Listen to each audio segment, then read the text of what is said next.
আসসালামু আলাইকুম সুপ্রিয় দর্শক, আপনাদের ভালোবাসায় আসলাম এক অসহায় মেয়ের কাছে। আমরা শুনবো তার জীবন কাহিনী। আসসালামু আলাইকুম। ওয়ালাইকুম আসসালাম। আসসালামু আলাইকুম। ওয়ালাইকুম আসসালাম। তুমি কেমন আছো? জি আলহামদুলিল্লাহ ভালো আছি। আপনারা কেমন আছেন? আল্লাহ তাআলা খুবই ভালো রাখছে। তোমার নামটা কি জানতে পারি? আমার নাম হচ্ছে রিয়ামণি। রিয়ামণি। জি। দেশের বাড়ি কোথায়? দেশের বাড়ি হচ্ছে সিলেট। সিলেট। জি। হবিগঞ্জ না সুনামগঞ্জ? না, হবিগঞ্জ। হবিগঞ্জ। তোমার ফ্যামিলিতে কে কে আছেন? আমার ফ্যামিলিতে আমার মা নেই, আমার বাবা আছে। আচ্ছা, তোমার আম্মু কি হয়েছিল? জি। তোমার আম্মুর কি হয়েছিল? আমার আম্মু প্রেগনেন্ট ছিল, তারপরে ও আচ্ছা, মৃত্যুবরণ করছেন। দুনিয়া থেকে সবাইকে যেতে হবে। যাই হোক, তোমার আম্মুর কথা মনে পড়ে না? মনে পড়ে। সবসাথে হয়তো বেশি মনে পড়ে দুইটা ঈদ আসলে। আমাদের মুসলমানের একটা কোরবানি ঈদ আছে। যার মা নাই সে বুঝে যায় তার কতটা কষ্ট আছে, সে কিরকম আছে। মা নাই, মনে করেন যে দুনিয়াতে কিছুই নেই। আচ্ছা, আবার প্রথমে ফিরে যাই। তোমার নামটা কিন্তু জানা হলো না। তোমার নামটা কি? আমার নাম হচ্ছে রিয়ামণি। একবার বলা হয়েছে। যাই হোক, তোমার পড়াশোনা কতটুকু? আমি পড়াশোনা করছি 6 পর্যন্ত। 6? মানে আর কোনো পড়াশোনা করার কোনো আগ্রহ জাগেনি, নাকি আর্থিকের জন্য করতে পারোনি? কোনটা? আগ্রহ তো জাগে, পড়াশোনা করতে তো ভালো লাগে, কিন্তু আর্থিকের জন্য করতে পারো না, টাকা পয়সার সমস্যার জন্য থেমে গেছো। জি। যাই হোক, তোমার বয়সটা কতটুকু? আমার বয়স 18। বয়স 18 বছর। জি। দেখ, তোমার বয়স যেমন 18, আমাদের ক্যামেরার সামনে কী জন্য আসছো? আর্থিক কিছু সহযোগিতার জন্য, নাকি বিয়ে শাদীর জন্য? কোনটা? না, আসছি বিয়ে শাদীর জন্য। আচ্ছা, যেমন বিয়ে শাদীর জন্য আসছো, তোমার বয়স 18। তুমি কত বছর ছেলে হলে তোমার মেচুর হবে এরকম মনে করো?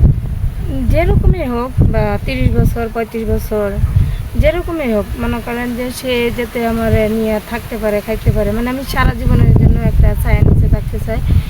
বয়স্ক হলেও চলবো, সে শুধু মানে আমার খেয়াল রাখবো, আমার ফ্যামিলির একটু দেখবো।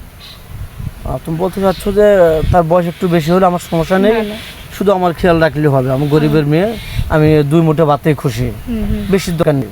শুধু আমাকে ভালো রাখলে হবে, আর সে ভালো হলে চলবে। এই তো বলতে চাচ্ছ নাকি? তো যাই হোক, তোমার প্রবাস থেকে কোনো ভাই তোমাকে বিয়ে করতে চায়, যেহেতু ভিডিও পাবলিক হচ্ছে, সব জায়গা থেকে দেখছে, দেশ প্রবাস থেকে দেখছে, কোনো প্রবাসী ভাই তোমাকে বিয়ে করে ওই যে প্রবাসী নিয়ে যেতে চায়, তোমার কোনো আপত্তি বা এরকম বাধাবিঘ্ন আছে? না না, আমার কোনো আপত্তি নেই। তোমার ফ্যামিলি থেকে আবার না করবেন না তো, বাইরে যেতে দেবো না? না না, কেউ না করবে না। আচ্ছা, যাই হোক, তুমি তো মুসলমান, তুমি নামাজ কালাম কি পড়ো? হ্যাঁ, নামাজ পড়ি। নামাজ কিন্তু পড়তে হবে। হ্যাঁ, নামাজ আর পড়ি। তোমাকে যদি বলে কোনো ভাই বিয়ে করে যে তোমাকে পর্দা করতে হবে, মুখ কাউকে দেখান যাবে না, তোমাকে ফ্যামিলি এগুলো কি তুমি মেনটেন করে চলতে পারবে, নাকি সমস্যা? না না, এই সব কিছু মেনটেন করে চলতে পারবো। সমস্যা ফিল হবে না? না না, কোনো সমস্যা হইব না। এখন কিন্তু অসহায়তা সব ধরনের কথা তুমি শিকার হচ্ছে, কিন্তু পরে কিন্তু প্রতারণা করা যাবে না। না না, প্রতারণা আমি তার করব সাথে না। ও না করলেই হইছে, আমি প্রতারণা করব কি লাগে? আচ্ছা, যাই হোক, তোমাকে বিয়ে করে যদি বাংলাদেশে রেখে যায়, তো শ্বশুর শাশুড়ি দুজন যদি থাকে, বা শ্বশুর শাশুড়ি দুজনই আছে, ননদ আছে, বাসুর আছে, সবার সাথে ভালো ব্যবহার করতে হবে, নাকি খারাপ ব্যবহার করবে? না না, খারাপ ব্যবহার করবো কেন? যেহেতু আমার মা নাই, আমি আরো বেশি করে থাকবো, আরো সম্মান দিব। কারণ আমার মা নাই, আমি একটা মা পাইলে যে আমার কতটা শান্তি, আমি বুঝতেছি। যাদের মা নাই তারাই বুঝে যে মার যে কি যন্ত্রণা। আমিও চাই এরকমই যে একটা মা পাই, যাতে মা ডাকতে পারি, যাতে আমারও সন্তানের মতন দেখে, আমিও তারে মায়ের মতন দেখবো, এরকমই। আচ্ছা, ঠিক আছে, স্ক্রিপ্টটা বাড়াতে চাচ্ছি না।